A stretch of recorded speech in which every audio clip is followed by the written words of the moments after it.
Kien f'Diċembru tal-2004 li l-Kabinett iddeċieda li jipprivatizza l-Petroleum Division tal-Ena Malta, illi kien ifisser li l-infrastruttura kellha tiġi mikrija mill-investitur li jintażel għal 30 sena. Waqt l-investigazzjoni tal-Pulizija, George Farrugia indika li hu kien wieħed minn dawk li tefa' l-offerti f'isem il-kumpanija personali tiegħu Powerplan.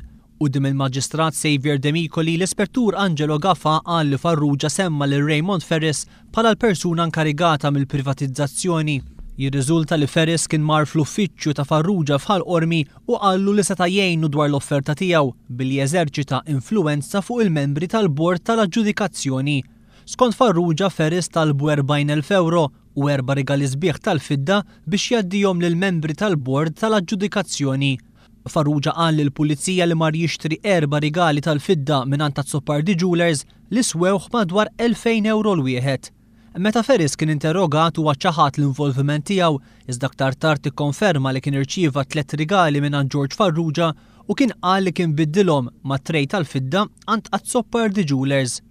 Meta l-Pulizija marret għand Azzopardi Jewellers bit-trej tal-fidda, is-sit ftakar li kien biegħu lil xi kap ta' dipartiment u meta semmewlu il-kunjon Ferris huwa ftakar lil min kien biegħu. Waqt l-interrogazzjoni mill-Pulizija, Ferris qal li Farrugia kien jgħidlu biex jara kif jista' jagħmel biex jieħu tender tal-privatizzazzjoni tal-Petroleum Division tal-Ena Malta. Ferris ċaħat li xi darba qatt qal lil Farrugia li seta' jeżerċita xi influwenza fuq il-membri tal-bord tal-aġġudikazzjoni u li qatt talbu xi 40,000 euro.